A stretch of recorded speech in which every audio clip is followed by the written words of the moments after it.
Hola, ¿qué tal? Bienvenidos a Impact Noticias. Soy Jonathan Villarreal y estamos hoy en el espacio de la entrevista analizando diferentes enfoques. Recién vimos la convención del Partido Frente Amplio y escuchamos cómo, con una muy baja participación, algunos diputados fueron reelectos. La pregunta que nos estamos haciendo y queremos analizar es hacia dónde va el Frente Amplio. ¿Recurren nuevas figuras o no? ¿Realmente hay cambios de liderazgos o no? ¿Y qué es lo que va a pasar y qué es lo que promueve este partido de izquierda en Costa Rica? Pero no lo vamos a hacer con la gente del Frente Amplio, lo vamos a hacer con dos analistas que hemos invitado para esta ocasión, donde vamos a estar ampliando y analizando a profundidad todos los aportes o no que esto está haciendo. Y por eso le damos la invitación, le damos la bienvenida a esta invitación a Miriam Morera, de Disidentes de Costa Rica, y también a Marvin Villalobos, que nos acompañan por acá. ¿Cómo están? Bienvenidos.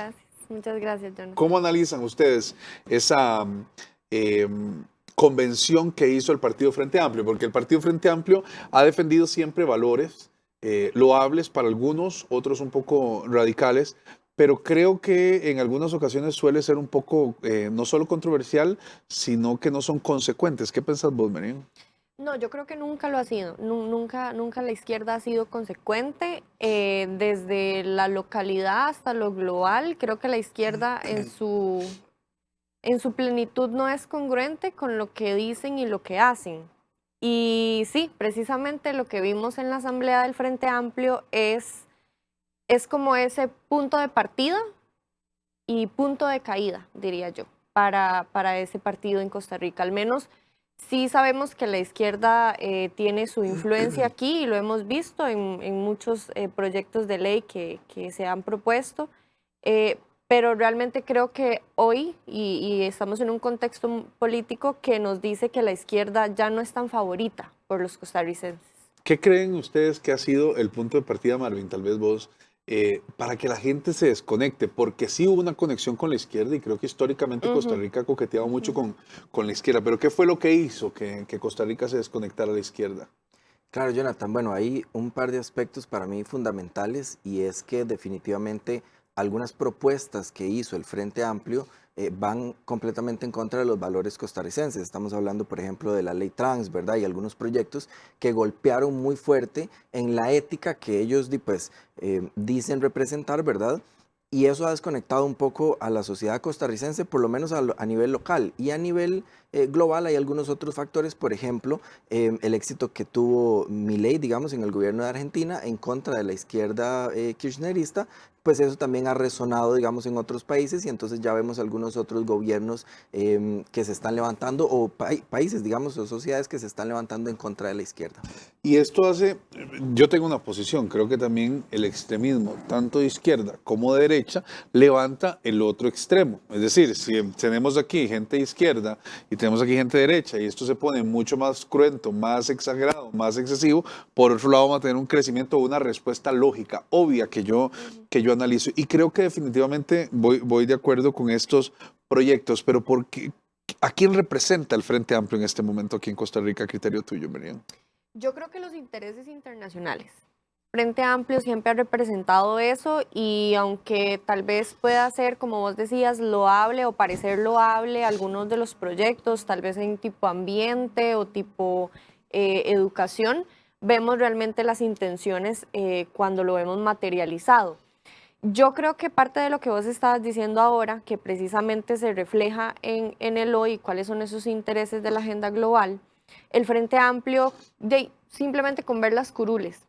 ¿Cuáles son los iconos y los símbolos que tienen en sus curules? Bueno, vemos la bandera LGBT, vemos en su blazer un loguito este de la Agenda 2030-2040, vemos luego la bandera de Palestina. Entonces, ¿qué mensaje nos están dando realmente al subconsciente? ¿Verdad? Entonces, yo creo que por ahí va. Estos temas que está indicando ahorita Merian, ¿vos crees que realmente pesan en la opinión pública? Me refiero al votante final, al costarricense. ¿Se entienden, se comprenden o falta trabajo sobre eso? No, claro que pesan, Jonathan, por una razón muy importante, y es que los medios de comunicación tradicionales empujan esta agenda también. Entonces, si hablamos de Agenda 2030, como decía Mary, si hablamos de la ideología de género, ¿verdad? De la bandera de colores, pues son temas que no solo, y mira qué interesante, no solo desde los medios de comunicación más grandes y más importantes, sino también desde la empresa privada y desde muchos otros sectores se promueven estas agendas. Entonces, claro, al final termina teniendo un impacto sumamente importante en la opinión de la gente. Ahora, el Frente Amplio en Costa Rica podríamos decir que todavía tiene esperanza, se va a sostener, está sobreviviendo. ¿Qué piensan ustedes de esto? Bueno, yo lo que pienso es que acabamos, ¿verdad? Como estábamos comentando ahorita, la participación fue de un 30% de la base que en teoría, ¿verdad? Que Ellos es muy tienen. baja la participación. Exactamente, que es muy baja, y tenemos, como te mencionaba antes, el éxito que ha tenido la derecha en algunos otros países en el contexto actual, ¿verdad? Aparte de eso, y aquí hay un tema muy interesante, la posición del gobierno de actual, ¿verdad? El gobierno de Chávez siempre ha menospreciado de alguna manera a la izquierda, la ha puesto, la ha ridiculizado, incluso por ahí utilizó una frase, chancletudos, ¿verdad? Ujú. Entonces, En la eso ha agenda tenido, chancleta. la agenda chancleta, Ujú. correcto, entonces eso ha tenido también por ahí un impacto fuerte, digamos, en el electorado. em, Aunque bueno, también el gobierno de Chávez ha coqueteado, por ejemplo, con la Agenda 2030, ¿verdad? Ya veíamos a Chávez abrazándose con Lula da Silva y con Macron, por ejemplo, ¿verdad? En la agenda, en la convención esta por el clima, por los Ujú. océanos, me parece. Y también vemos a una Laura Fernández que pues, fue ministra de Planificación y empujó toda la Agenda 2030 y los ODS en Costa Rica. Entonces, bueno, por ahí hay un doble discurso que, si bien es cierto, termina dinamitando un poco el electorado de Frente Amplio, pues tampoco nos da a nosotros una imagen clara de hacia dónde es que se dirige, por ejemplo, este gobierno en particular. ¿Qué sucede ante los retos internacionales? ¿Cuál crees vos que debería ser entonces la posición, por ejemplo, del gobierno de Costa Rica en estos temas? Bueno, yo creo que ya no hay tiempo. Yo creo que ya no hay tiempo para que el gobierno tome una posición, digamos, al menos este de Chávez tome una posición, porque ya la tomó, y yo creo que fue uno de los gobiernos más tibios que ha tenido este país, porque estuvo bailando con una, pero también bailó con otra. Yo creo que esa fue una de las conclusiones que sacamos después de estos 4 años. Proyectos que sí, que estuvieron pues a favor de muchos temas que defendemos como soberanos, pero también, como decía Marvin, por otro lado estaba pues sonriéndole a los intereses internacionales. Entonces, a mí me parece que el gobierno, el que viene, el que tiene que llegar, debe ser un gobierno contundente, con una posición clara, que defina principalmente cuáles son esos valores que nosotros como Costa Rica defendemos: vida, libertad, propiedad privada, etcétera. Yo creo que, y esperando en Dios, que sea un gobierno pues de la mano de alguien que realmente respete esos valores y que no nos vea la cara, ¿verdad? Que realmente se coma la bronca, porque él no se la comió. Quisiera entrarle al tema, volviendo al Frente Amplio. Claro. ¿Por qué creen ustedes que hay un doble discurso en el Frente Amplio? Por ejemplo, yo lo veo en temas muy puntuales, aparte de los que ellos ya representan o enarbolan.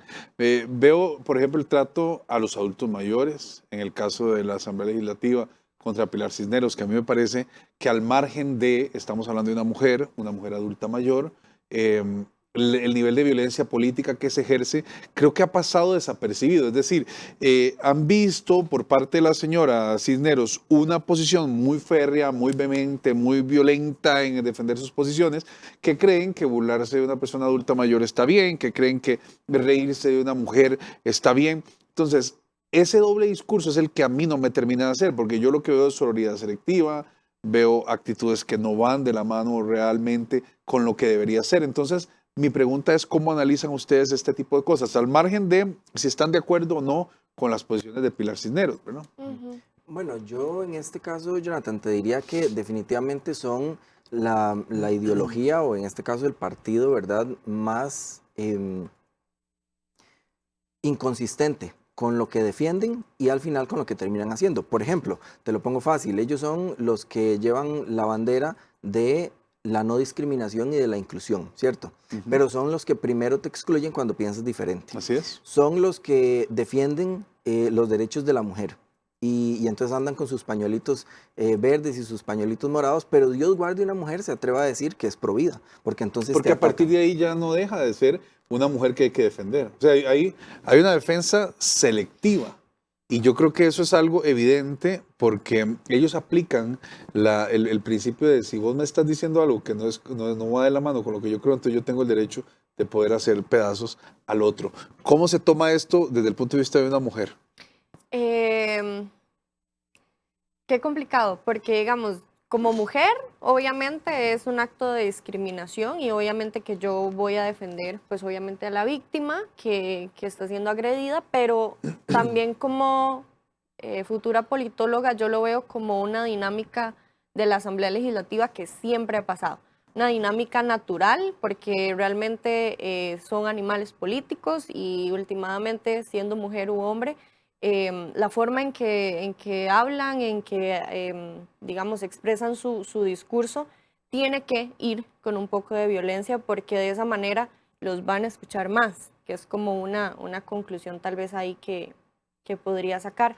Pero más allá de eso, yo no lo veo solo con el Frente Amplio, lo hemos visto desde hace años, desde que estaban en la antigua Asamblea Legislativa, todo el mundo grita, todo el mundo se ríe, todo el mundo se burla.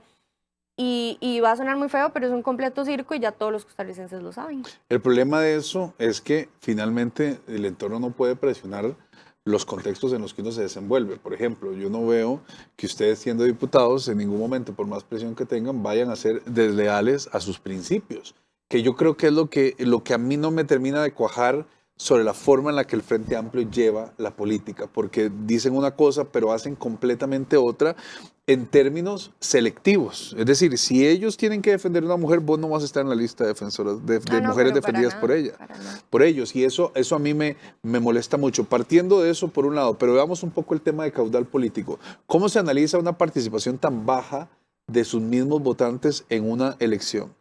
Y lo peor es que la misma poca cantidad de gente que fue eligiera a los mismos de siempre. ¿Cómo analizan eso ustedes? Bueno, yo te diría tal vez, Jonathan, no hay que subestimarlos, eso es lo primero, porque si bien es cierto fue una muy poca afluencia, digamos, dentro de su convención interna, pues hasta cierto punto podría significar que el resto de los, no sé, las 5,000 personas tal vez que forman parte de la base electoral del Frente Amplio, confían en que al final cualquiera de las personas que pueda quedar va a hacer un buen trabajo desde su perspectiva, ¿verdad? Sí, los respaldan. Correcto. Eso no significa que nosotros pues, tengamos que pensar que muy pocas personas van a ir a votar por ellos, por ejemplo, en las elecciones nacionales. ¿Por qué? Porque ellos están apuntando a la juventud, siempre lo han hecho. Entonces, y el joven ahora es muy dado a esto de que no me meto de momento, en el momento en que venga la elección me meteré, o sea, no es algo tan importante para mí una convención interna, poniéndome en los zapatos de un joven, digamos, de izquierda, no es tan importante para mí la convención, sin embargo, como el Frente Amplio es el que está hablando ahorita de inclusión y es el que está hablando de la ideología de género y es el que está hablando un tema muy interesante ahorita que es el tema de la gentrificación y todos estos conceptos que al final ni saben definir, ni saben de qué se trata, pero se oyen muy cool, entonces bueno, al final voy a ir a votar por el Frente Amplio. Entonces hay que tener mucho cuidado y que esta convención interna no nos haga subestimar al Frente Amplio. Pero me parece que la convención interna refleja al estilo cubano, al estilo nicaragüense, al estilo venezolano, participaciones absurdas y eligiendo siempre la misma gente. Sí, en eso estamos completamente de acuerdo. Yo creo que no hay renovación, aunque se dicen ser y proyectan ser el partido que tiene ganada la juventud. Yo creo que en estas elecciones 2026 va a ser muy diferente porque ya hay varios estudios que remarcan que la juventud está creciendo al menos en el sector conservador. Entonces estamos viendo realmente al menos un contrapeso que existe entre la juventud conservadora y la juventud de izquierda. Entonces yo creo que estas elecciones 2026, aquel candidato que se gane la juventud conservadora puede llegar a la presidencia. Les voy a hacer una pregunta a ambos. ¿Es la juventud por definición progresista? No me contesten, vamos a hacer una pausa comercial y ya regresamos en unos minutos para continuar conversando sobre el futuro del Frente Amplio y también sobre las perspectivas electorales que vendrán para este 2026, como ya nos adelantaba Marianne.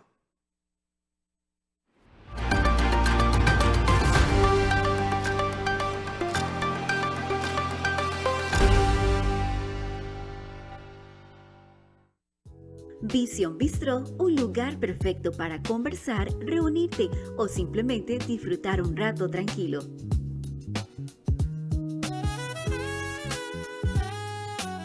Te esperamos con bebidas deliciosas, platillos ideales para compartir y un ambiente agradable.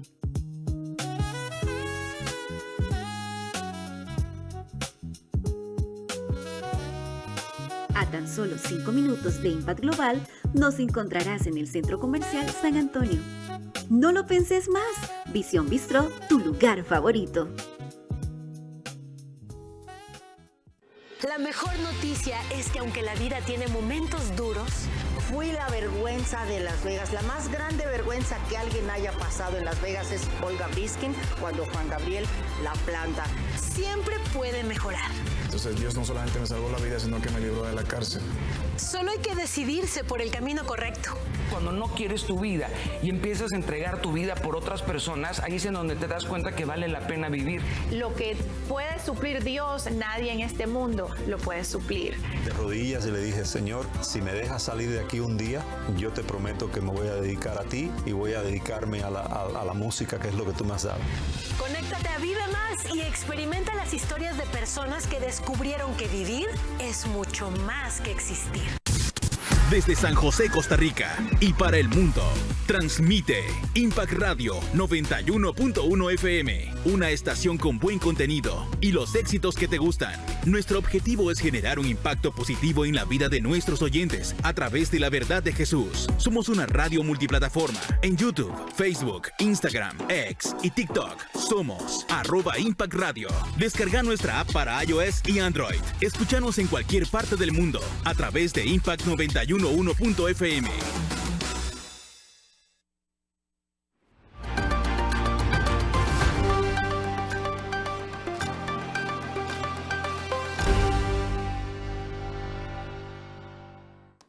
Continuamos analizando y conversando el futuro y la proyección del Partido Frente Amplio y de la izquierda versus también la posición conservadora en Costa Rica, y me siento muy contento de estar conversando acá con Marian y con Marvin sobre este tema. Les preguntaba antes de irnos a la pausa, ¿toda la juventud o una gran parte de la juventud es progresista? No, yo creo que no, realmente no, y es una mentira que nos han hecho creer. Inclusive cuando yo estaba en el colegio creía en eso, pero realmente no, y lo descubrí poco a poco, y yo creo que es una realidad que va a impactar mucho las elecciones 2026, que es como te decía hace un rato.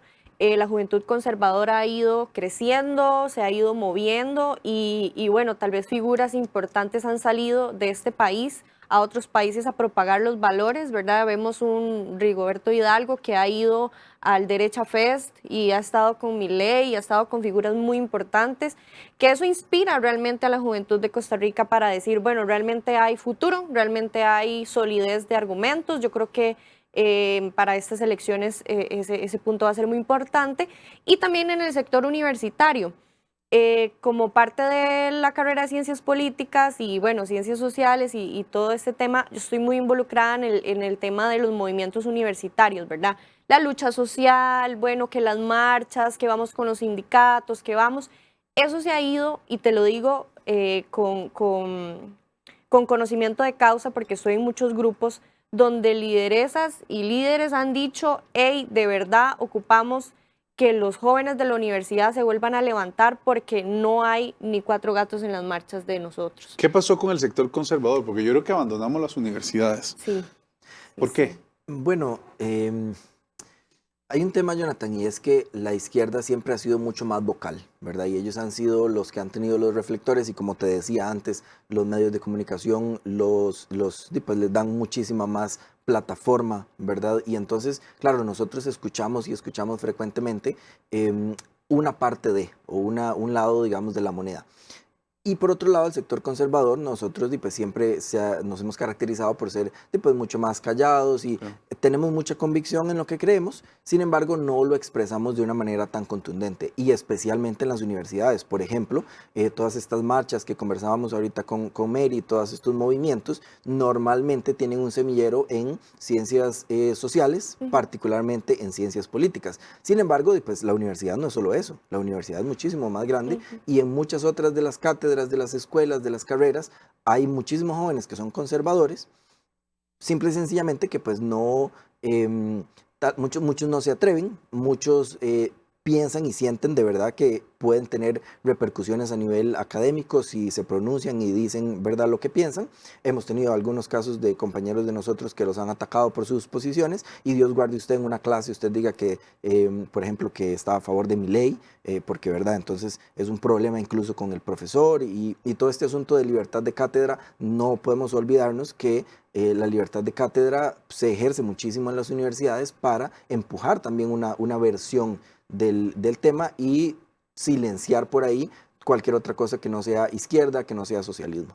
Ahora, en el área de las ciencias sociales, donde vos estás de lleno, ¿por qué es tan evidente la presencia de la izquierda? ¿Y por qué tanto joven de este sector, en su mayoría, se afilia más hacia la visión de izquierda?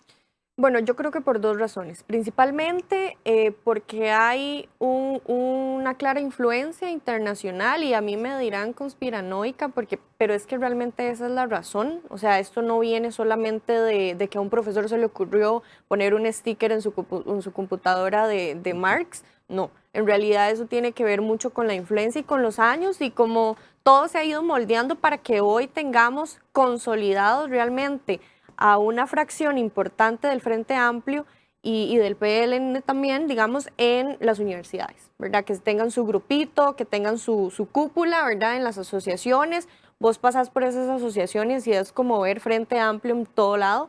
Hay banderas, hay de todo. Entonces yo creo que eso viene desde una presión internacional. No podemos olvidarnos también el respaldo que tiene el Frente Amplio con respecto a dictaduras, ¿verdad? Eso, y lo han dicho hasta públicamente. Entonces, han sido visores de elecciones correcto, amañadísimas como las de Venezuela. Correcto. Entonces, solamente con decirte que en la facultad hay un cartel que dice Merino vive, ¿verdad? Entonces, conocemos realmente de cerca que esto viene de otros países, de otras influencias. Y como punto número 2, yo diría que precisamente es lo que decía Marvin hace un rato. Ellos son más vocales, son más de posicionamiento duro, entonces no les importa discriminar, porque como son mayoría, entonces tienen el respaldo inclusive de cátedras también, porque sabemos que esto no pasa solamente por la mente de un estudiante, pasa obviamente por el docente y por aquel que está arriba y arriba y arriba, hasta prepararlos en la universidad y llegar a ser diputados como Priscila Vindas. Y eso que acabas de decir es en el punto, precisamente era lo que quería conversar ahorita, ¿de dónde nace el Frente Amplio? El Frente Amplio viene de la mano de varios movimientos de Alianza Demócrata o Acción Democrática, creo que era la de Vladimir de la Cruz, que fueron movimientos un poco de izquierda, no, más de la izquierda en el término social, pero no tan radical en el tema del progresismo. Es que la izquierda antes no era tan terriblemente progresista. A mí me da gracia porque yo veo gente hoy defendiendo Palestina en un lugar donde no podrían promoverse a ni un solo homosexual. Sí, es decir, nadie, vos en Palestina no vas a ver una bandera de LGBT y una bandera palestina ondeándose. Eso, en los regímenes más terribles que existen, y ellos apoyan. Es decir, hay una cosa que no coincide, y eso es lo que a mí realmente me genera preocupación. ¿Cómo hacer para que las universidades de alguna manera se conviertan en espacios más plurales? Porque la pluralidad no es hablar de los 7 o 8 tipos distintos de sexualidad. La pluralidad va también en poder exponer este tipo de ideas. Claro, y como decíamos antes, ¿verdad? La ideología de las contradicciones, como mencionábamos antes. Y bueno, con esto de las universidades, Jonathan, hay un problema muy grande, y es que las universidades están plagadas por profesores, y no solo pasa aquí en Costa Rica. Hace poco estaba viendo un análisis, un estudio de que en Estados Unidos hicieron ¿verdad? Una investigación para ver cuál era la ideología política de los profesores, los dirigentes, los catedráticos de las principales universidades, y solamente un 2% era conservador. Y el 98% eran liberales, que llaman, ¿verdad?, en Estados Unidos liberales a los más de izquierda, digamos, demócrata. Y entonces hacían una reflexión muy importante, y es que si un joven entra a una universidad, por lo menos, digamos, en Estados Unidos, tiene 98% de probabilidades de que salga demócrata, liberal, socialista, ¿verdad?, que es lo que llamamos acá. Entonces, claro, es un problema sumamente grande, y eso sí lo vemos acá en Costa Rica. Podemos perfectamente trasladar esa conclusión aquí, y si vos vas a cualquier cátedra, cualquier aula de la Universidad Nacional, de la Universidad de Costa Rica y ya hasta en el TEC, hay muchísimos, la gran mayoría son profesores de izquierda que, como decía Mary, en sus computadoras tienen los stickers de el Che Guevara, los stickers de Palestina, entonces hay una ideologización y qué problema, que al final las universidades se han convertido lejos en ser instituciones que promueven el libre pensamiento, que promueven la educación crítica, por ejemplo, y los debates se han convertido en máquinas ideologizadoras de adolescentes y de jóvenes. Recién les pasó a ustedes algo en la Universidad de Costa Rica. ¿Cómo fue esa experiencia y cómo fue enfrentarse a esa semejante maquinaria que tiene la izquierda dentro de las universidades y más las públicas? Bueno, yo creo que fue importante, pero más que importante, necesario, porque hay muchos jóvenes que a partir de ese en vivo que se hizo viral, muchos jóvenes se quisieron unir a disidentes, a la causa, a la defensa de la vida. Y ¿qué fue más lo que sucedió, eso, Mari? Sí, claro. Nosotros participamos de una feria empresarial que tuvo lugar en la Universidad de Costa Rica en Ciencias Sociales, en la facultad, donde eran emprendimientos de los jóvenes que estudian alguna carrera. En este caso, estaba convocando la Escuela de Ciencias Políticas. Yo pertenezco a esa escuela, por lo tanto tengo derecho de colocar un stand. Y bueno, colocamos ahí camisas, los libros de Agustín Laje, llenamos el formulario tal como ellos lo habían solicitado, nos dieron el permiso, nos prestaron una mesa y unas sillas, y al final llegaron a quitarlas, ¿verdad? Porque lo que estábamos propagando era un discurso de odio, lo cual no tiene ningún sentido porque veíamos del otro lado a unas chicas que estaban vendiendo que no sé qué y pañuelos verdes, pañuelos morados. Bueno, ellas no están promoviendo algún discurso de asesinato a inocentes, por ejemplo. Uno dice eso y de verdad que no se puede atener hasta ciertas consecuencias que pueden llegar. ¿Qué respuesta les dieron cuando ustedes hablaron de este tema? Bueno, la respuesta en realidad fue básicamente: por favor, váyanse, queremos que ustedes se vayan de aquí, ustedes tienen un discurso de odio. Nosotros no nos fuimos, sí nos tuvieron que retirar la mesa porque supuestamente era de la asociación. Entonces, bueno, nos retiraron la mesa y nos quedamos ahí por un par de horas más. Pero a lo que voy con esto es que es necesario porque hay muchos jóvenes que después de ese en vivo se dieron cuenta que no es jugando y que no es mentira. Si realmente desde que yo entré en la universidad en pandemia, a mí me pusieron un mensaje. Yo no había puesto ni un solo pie en la facultad y me pusieron un mensaje diciéndome: hey, Miriam Morera, usted tiene en sus redes sociales mucho discurso de odio. Antes de que llegue a la universidad, por favor, revise sus redes sociales, elimine esto y que el otro. Y yo, pero Dios mío, Fiscalía de la Asociación de Ciencias Políticas, ¿qué está haciendo? Es una locura. ¿Qué está haciendo persiguiendo a los nuevos ingresos? Verificando a ver si están bien, para domesticarlos, para ideologizarlos. Yo creo que esta es una persecución real y ya es tiempo de que la gente se dé cuenta. Hay muchos padres de familia que ya están tomando cartas en el asunto en cuanto a sus chicos, ¿verdad?, que van saliendo del colegio y van para la universidad, pero hay muchos otros que no. Y esta información tiene que llegarle pues a todos esos padres de familia y a los jóvenes también. Yo creo que como padre de familia que soy, uno empieza a analizar qué voy a hacer con mi hijo cuando tenga que estudiar. Mira, porque ahorita yo lo puedo tener en una burbuja de un colegio conservador, donde sé lo que están enseñando, donde sé los límites existentes, pero luego tengo que pasar a la universidad y ahí cambia todo. Y estás ante universidades financiadas con recursos públicos, con una buena plataforma de enseñanza, pero totalmente ideologizados, que metes un hijo ahí es meterlo a que no tienen tal vez las herramientas que tenés vos para defender los temas. Entonces, realmente, ¿cuál va a ser el papel? Y aquí quisiera entrar al otro punto, no solamente Frente Amplio, sino entrarle al otro tema, es qué podemos hacer y qué estamos haciendo. ¿Qué hacen ustedes como movimiento, no solo en las universidades, sino en general para contrarrestar esto? Bueno, yo lo que te diría tal vez, Jonathan, hablando del primer punto, ¿verdad? Como padre y pensando en cuál puede ser el futuro, yo te voy a decir algo que a mí pues, no me llena de orgullo, sin embargo es la realidad. Yo soy graduado de la Universidad de Costa Rica también, yo estudié ingeniería y en mi área yo notaba antes que un currículum de la Universidad de Costa Rica siempre estaba arriba. Y entonces las empresas veían a la Universidad de Costa Rica y a los profesionales de la Universidad de Costa Rica con cierta superioridad. No estoy diciendo que las universidades privadas no sean buenas, sin embargo había un plus de ser de la UCR o ser del tecnológico. Ahora ya eso no existe. Ahora un currículum de la Universidad de Costa Rica está dentro del montón.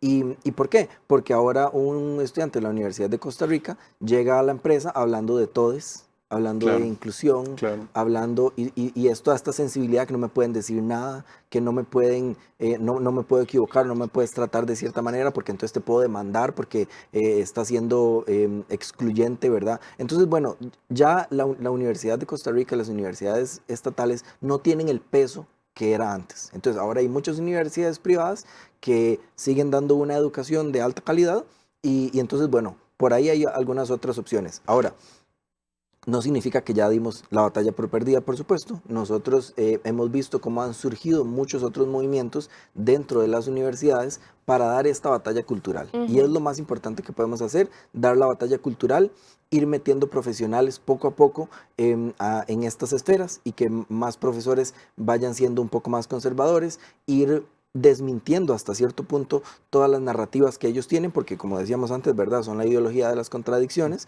Entonces, ir haciendo debates. A los jóvenes de ahora les encantan los debates y les encanta ver diferentes posturas y posiciones en un debate, ¿verdad? Y ahí es donde nosotros tenemos digamos, mucho camino por recorrer, porque pues ellos no pueden defender su ideología con hechos, con realidades, porque, ¿verdad? Pues no, los datos y la realidad no está a su favor. Por eso es que normalmente recurren a los ataques personales después de que un par de argumentos pues ya no los pueden sostener. Entonces, nosotros tenemos mucho trabajo que hacer en términos de debatir las ideas, en términos de ir poniendo en el ojo público, ¿verdad? En la opinión pública, que las ideas conservadoras y que las ideas socialistas tienen una diferencia muy importante, y es que unas se soportan en la realidad y la otra son meramente ideas imaginarios utópicos. Ha ido abriendo camino en Costa Rica la posición conservadora en la juventud. Ahora hablábamos de que sí, hablabas también de que si los políticos o el candidato que logre jalar a la juventud conservadora va a tener grandes posibilidades de ganar. ¿Cómo sustentas esto? Yo creo que es una realidad, porque en las universidades estoy viendo un debilitamiento fuerte con respecto a lo que te decía ahora, a la fuerza de convocatoria que tienen los grupos de izquierda, a las asambleas que tienen ellos, ¿verdad? En su entorno. Veo debilitamiento en eso, veo llamadas de urgencia de que necesitan más chicos jóvenes que adoctrinar, que necesitan chicos desde el colegio. Vemos también, y vimos a un par de chicos de colegio cuando en su momento discrepaban con el gobierno de este país, y entonces se amontonaron encima de ministros, encima del mismo presidente. Ya ellos han perdido la vergüenza, y eso es un punto que no está jugando a su favor. Entonces es por eso que yo siento que al perder la vergüenza y al perder también la gracia al hablar, la fortaleza en los argumentos, los jóvenes están viendo que simplemente es un adolescente gritando. Y es el reflejo de lo que veíamos y lo que hablábamos ahora en la Asamblea Legislativa, ¿verdad? De los diputados más jóvenes de la Asamblea, cómo se expresan, cómo argumentan, cómo apuntan todos esos puntos de vista. Yo creo que eso tiene mucho que ver. Y también creo que se han levantado muchos grupos de derecha en los jóvenes. Uno de los que hablábamos ahora es La Otra Juventud, que es un grupo que se está levantando muy fuerte con respecto a esos temas. Otro también que surge en la UCR se llama Estamos Todos, que es un movimiento que pretende llegar a ser un partido, una opción partidaria para los estudiantes de la universidad, que es un corte más liberal conservador. Entonces yo creo que se va levantando poco a poco, pero lo que decía Marvin es cierto, al menos disidentes, que ya llevamos prácticamente 6 años, que surgió desde una ruptura, digamos, una polarización en este país. Hemos hecho esa lucha, hemos llevado a Agustín Laje, hemos llevado a Sara, hemos hecho congresos, hemos hecho actividades en la Universidad de Costa Rica, con el fin precisamente de hacer ese contrapeso en la universidad a nivel ideológico. Pero falta mucho por hacer, y yo creo fielmente que si llega un gobierno de corte liberal conservador estos próximos cuatro años, podríamos llegar a equilibrar por lo menos un poco en las universidades esa ideología tan dispareja que está. ¿Cuánto tiempo nos podría llevar poder llevar esto a una equiparación, por lo menos en posiciones? Bueno, mucho tiempo, no es algo rápido tampoco ni algo sencillo. Primero hay que entender que Costa Rica viene con una idea socialista desde hace desde hace más de 70 años, ¿verdad?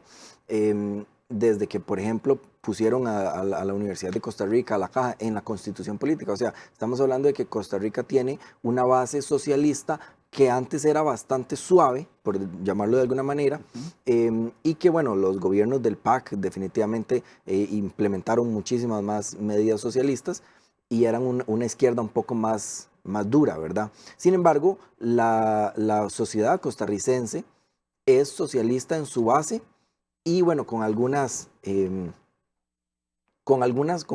una izquierda, centroizquierda, llamamos nosotros, que fue el PLN y la Unidad Social Cristiana durante muchísimos años. Entonces, Jonathan, vemos que esta ideología viene metiéndose en el subconsciente del costarricense desde hace muchísimo tiempo. Entonces, conversaba hace poquito con una colega en la lucha, sumamente inteligente, y me decía, la única manera, Marvin, en que nosotros podamos resolver este asunto es a través de la educación, es definitivamente la única manera. Y por lo tanto no es algo que va a surgir en 1 o 2 años o incluso 4 años de gobierno. Se puede equilibrar un poco, por supuesto, pero a nivel ideológico, a nivel país, definitivamente es una educación de mediano a largo plazo en la que vayamos explicándole a la gente por qué el socialismo nunca ha servido en ningún lugar. Y por qué las cosas gratis no son buenas. Por qué las cosas gratis nunca son gratis, ¿verdad?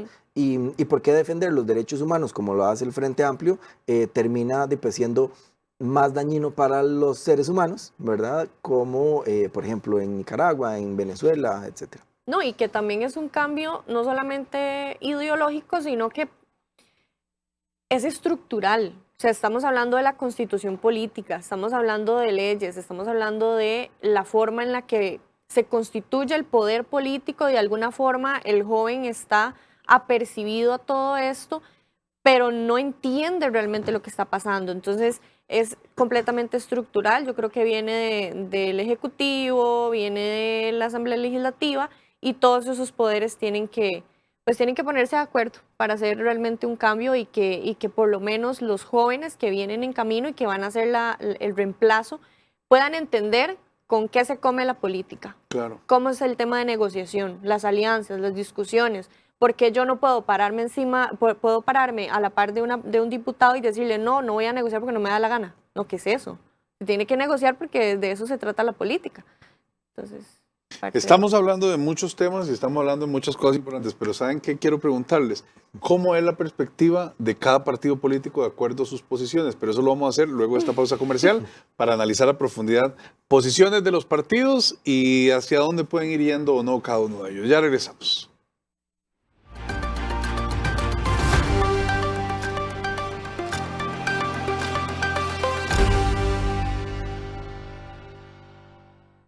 Creemos que es fundamental estar bien conectados e informados, compartir noticias importantes y concisas, saber lo que pasa en todo el mundo y conocer cómo esto nos repercute. Soy Kevin Valverde y les estaré acompañando aquí en Mundo Cristiano.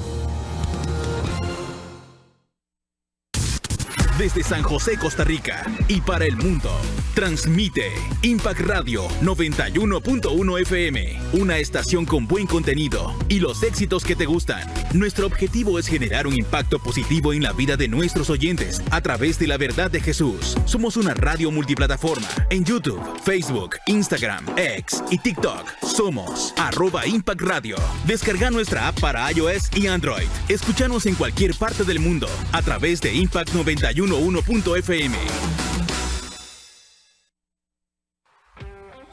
El pasado cobra vida para transformar el futuro.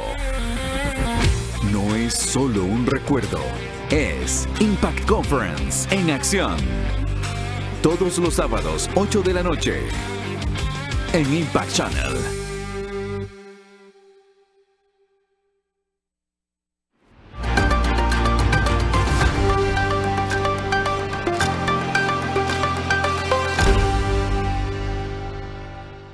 Continuamos con más de Impact Noticias y este espacio de la entrevista para ir entendiendo todo lo que está pasando en este momento en el país, y por eso les he pedido a ellos que se sentaran con nosotros a conversar, a analizar y a darnos a profundidad sus opiniones. Ellos son parte de Disidentes de Costa Rica, un movimiento bastante importante de la juventud costarricense. Compañeros, vamos a analizar puntualmente por partidos. ¿Cómo ven ustedes en este momento al Frente Amplio, iniciando con ellos? ¿Cuál es su propuesta programática y realmente cómo lo ven de cara a las elecciones? Bueno, el Frente Amplio es la cara más visible de la izquierda dura en Costa Rica. Me parece que por ahí hay otro partido que es el partido, me parece, comunista directamente. De los trabajadores. El Partido de los Trabajadores, Correcto. que podría tener una línea incluso más dura, porque si analizamos por ahí lo que dijo hace poquito José María Villalta sobre el candidato a la presidencia, y es que él tiene pues ese equilibrio. Entonces, puede que quieren verse como una centroizquierda. Correcto, quieren verse como una centroizquierda porque pues ya entendieron que la izquierda dura en Costa Rica tampoco pega. Sin embargo, al final, como decías vos, ¿verdad? El eje programático es muy similar.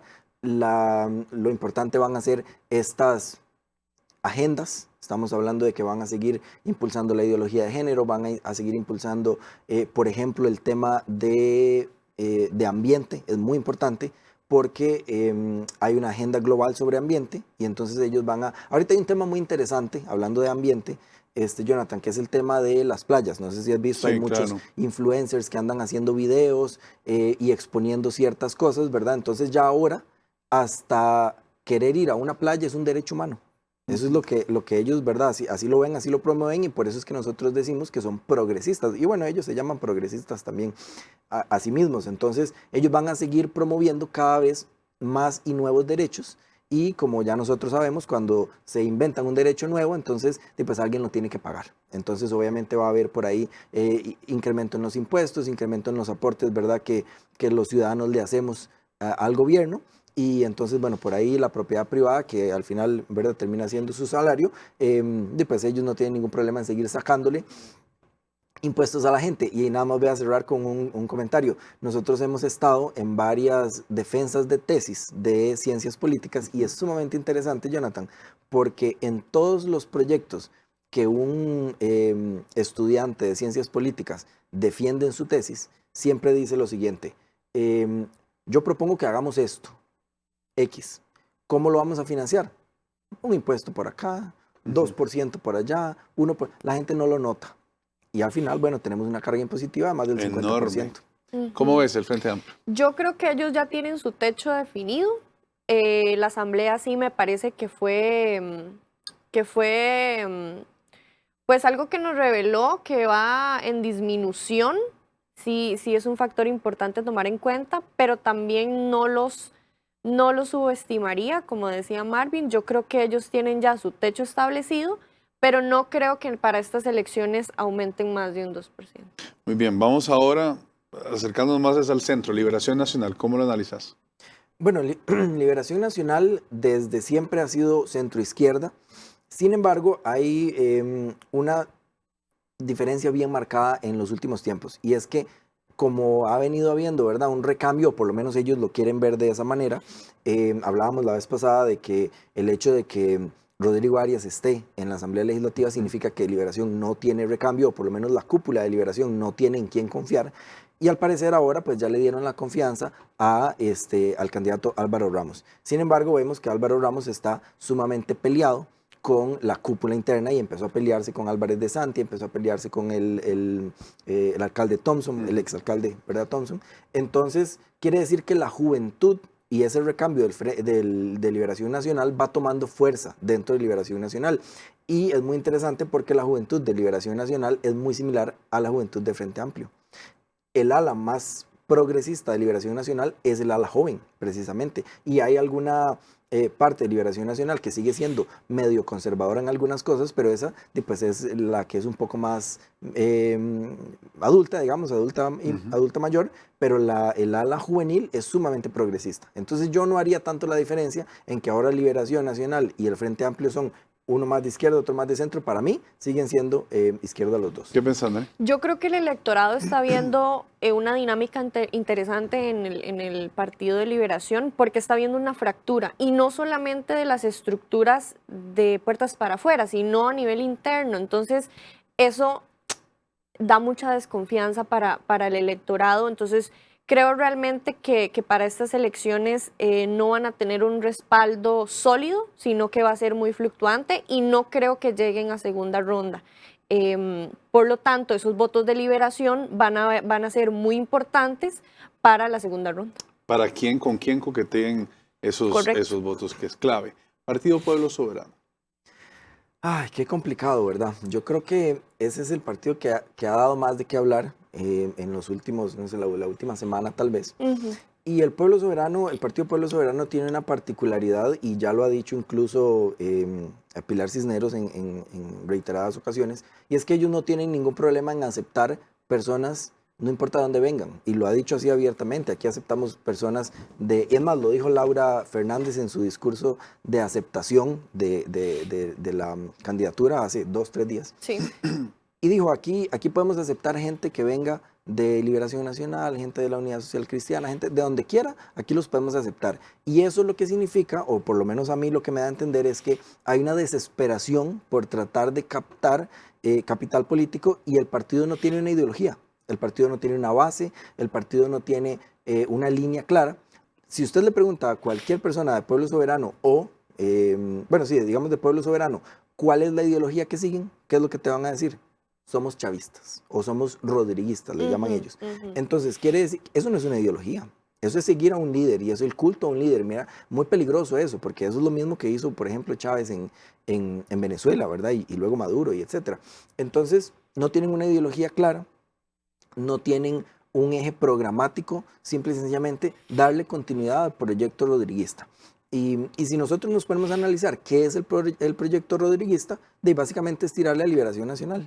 En eso se ha fundamentado la popularidad de Rodrigo Chávez.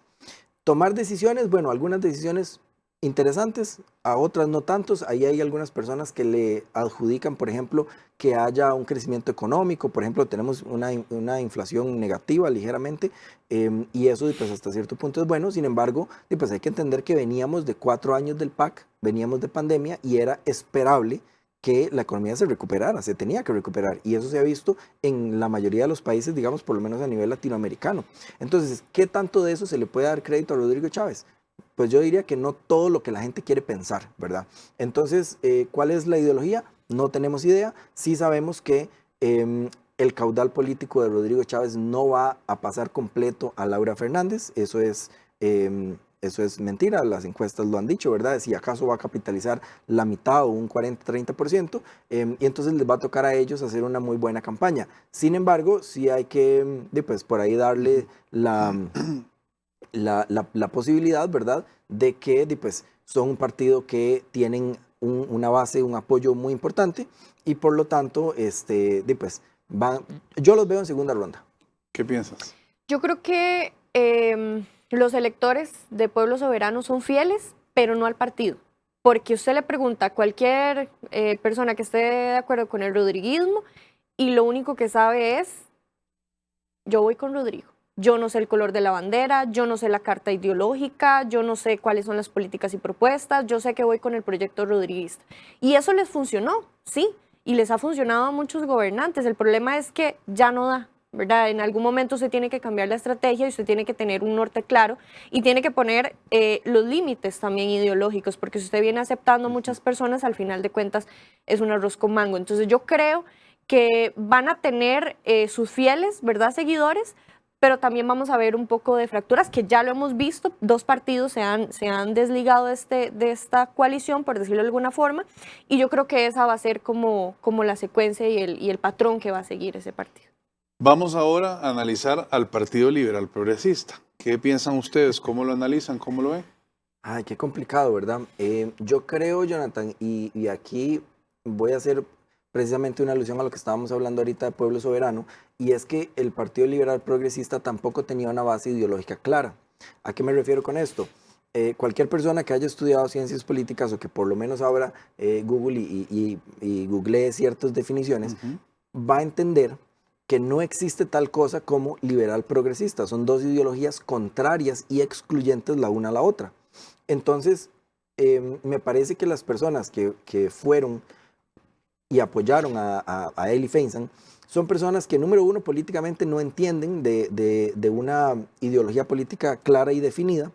Y esto lo que provoca es que en el transcurso haya muchos conflictos. ¿Por qué? Porque hay gente que es liberal y que entró al partido creyendo que iban a haber cosas liberales, y hay otra gente que es progresista y que son dos cosas completamente diferentes, y pensaron que iban a haber cosas progresistas en el partido, y entonces empieza a haber una pelea. ¿Y en qué termina esto? Bueno, en que ahorita la fracción de Eli Feinstein tiene 2 diputados nada más. Sí. Y el resto que fue una debacle enorme. ¿Qué pensás vos? Totalmente. No, totalmente. Yo creo que es el ejemplo micro de lo que va a llegar a ser Partido Soberano.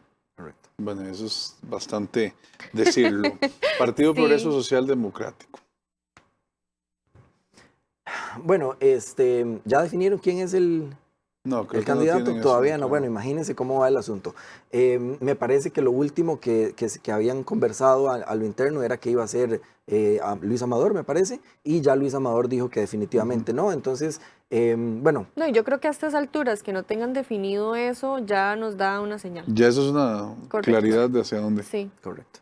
En términos programáticos, el partido creo que pasa lo mismo como lo han definido ustedes. No hay una línea clara sobre hacia dónde van o cómo lo están haciendo. Partido Unidad Social Cristiana, ¿qué pensás? Ay, qué complicado.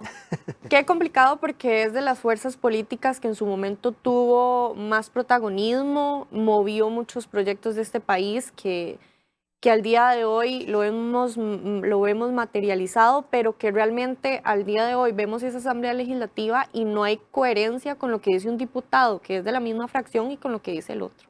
O sea, es una cosa, y así como lo dicen en los pasillos del plenario, es el zaguate de la política, y es muy triste, pero es la realidad. Se vende al mejor postor, y yo creo que eso es lo que va a pasar en estas elecciones. No van a tener fuerza, y ya la OPOL, las estadísticas lo dicen. ¿Qué pensás? Bueno, yo pienso que es la viva imagen de lo que es desconectarse con su base electoral. ¿Y por qué te digo esto? Porque ahora tenemos un candidato, Juan Carlos Hidalgo, que yo digo Juan Carlos Hidalgo y mucha gente tan siquiera sabe quién es, que es muy progresista y que ha estado, digamos, a favor, por ejemplo, de la norma técnica, y lo ha dicho abiertamente. Recuerdo que cuando Carlos Alvarado estaba entre que si firmaba o no firmaba la norma técnica, él sacó un video diciendo ojalá que Carlos Alvarado se decida ya por fin a firmar la norma técnica. Entonces, un candidato sumamente progresista en un partido que tradicionalmente ha sido conservador. De hecho, pues, es el partido de, para mí, una de las grandes diputadas y figuras políticas de este país, que fue Shirley Díaz, que hasta la fecha sigue luchando en contra de la norma técnica y en contra del aborto en Costa Rica. Y bueno, el mismo expresidente, ¿verdad?, que fue el que instituyó el Día del Niño por Nacer, Miguel Ángel Rodríguez. Entonces, es la desconexión entre la base electoral sumamente conservadora y un candidato que es sumamente progresista, que aparte no mucha gente conoce, no es una figura pública relevante, y eso pues, es el resultado que está viendo ahorita. Muy bajo en las encuestas, y además de eso, si usted se mete, Jonathan, a las redes sociales de Juan Carlos Hidalgo, va a ver que pues, tiene más likes, no sé, mi tía, ¿verdad? Y eso es preocupante, sí, porque totalmente. creo que eso lo que habla es de que no está conectando. Sí, totalmente. Y para ganar por lo menos diputados, yo creo que el gran reto va a ser lograr los diputados, y el gran reto va a ser alcanzar lo que todo el mundo espera que alcanzar, ¿verdad? Que es la presidencia de la República. Un comentario de cierre de ambos. Quisiera escucharles sus análisis, no solo del Frente Amplio, sino de la propuesta partidaria y hacia dónde vamos. Empecemos con vos, si quieren. Bueno, a mí me parece que el panorama costarricense está en un buen momento para hacer un cambio. Muchas personas ven la continuidad del proyecto rodriguista como ese cambio. Incluso la misma Laura ha dicho que ellos quieren construir la tercera república, ¿verdad? Sin embargo, lo que nosotros hemos visto, más allá de tirarle a los Arias y de tirarle a Liberación Nacional, es que el proyecto rodriguista pues es la continuidad de un centro izquierda que buscó poner más impuestos, que buscó, bueno, que de hecho aumentó el empleo público, por ejemplo, casi un 30% en los últimos 4 años. Entonces, al final no es un proyecto con una ideología clara a nivel de reducción de impuestos, de reducción del Estado, que es lo que le da...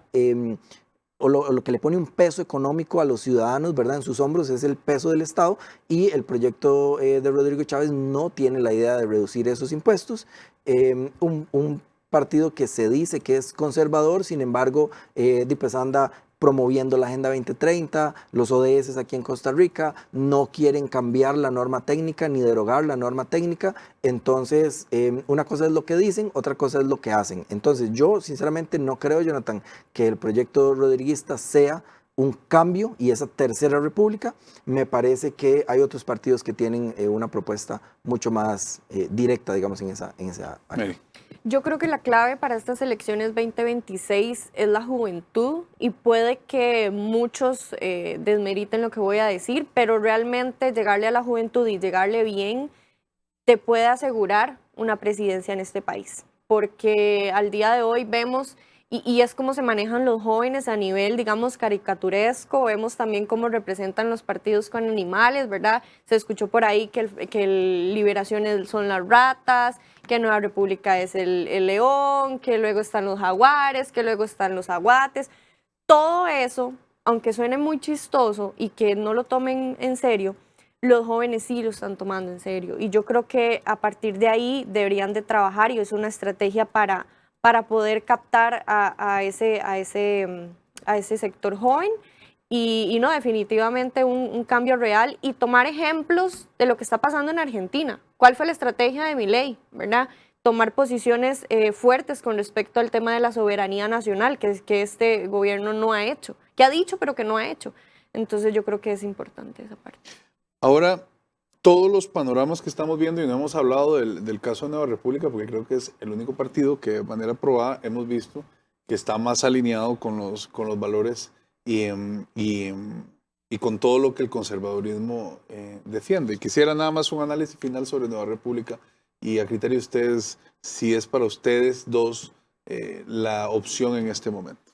Yo creería que ha defendido los valores, como lo ha dicho. Lo que pasa es que ningún partido queda exento a que en el momento de las decisiones alguien se vaya a salir del canasto.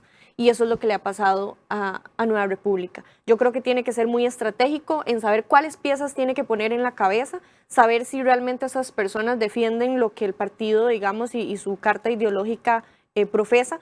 Porque a la hora de la hora en el plenario usted vota sí, no, a favor, en contra, y ahí usted revela realmente si le da gracias al electorado o no. Entonces yo creo que Nueva República tiene posibilidades de llegar a segunda ronda si forma bien esa estrategia. ¿Qué pensás vos de eso?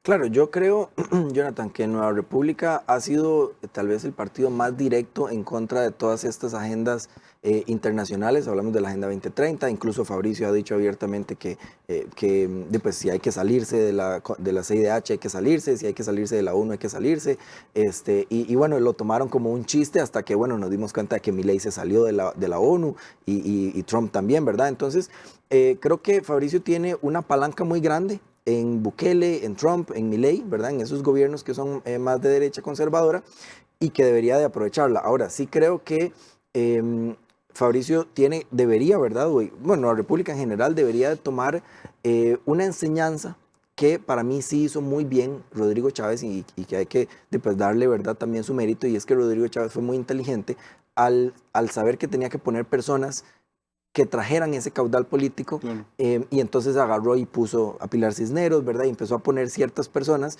en puestos que llamaban muchísimo la atención, y entonces no era solo Rodrigo Chávez. Rodrigo Chávez llevaba un equipo bastante fuerte y bastante conocido. Entonces me parece que por ahí Nueva República, ¿verdad, Fabricio? Deberían de tomar nota de esta estrategia y y empezar a meter al partido, teniendo muchísimo cuidado, como decía Mary, ¿verdad? Quién sí representa, quién no representa, porque ya tienen ahí la herida, le decía yo, la herida abierta de Gloria Navas, por ejemplo. Por supuesto. Entonces, hay que tener mucho cuidado, pero sí tiene que, Fabricio, abrir un poco las fronteras del partido, empezar a meter personas que jalen caudal político, y de esta manera no va a ser solamente Fabricio jalando toda su fracción, sino que, ¿verdad?, él pueda apoyarse en otras figuras. Les agradezco mucho, muchachos, por haber estado con nosotros en esta edición, y creo que el aporte que ustedes están haciendo va a ser muy importante para la gente que está acá. Gracias por acompañarnos, y gracias también a ustedes por estar con nosotros y por habernos acompañado en esta edición de Impact Noticias. Nos vemos mañana con más información.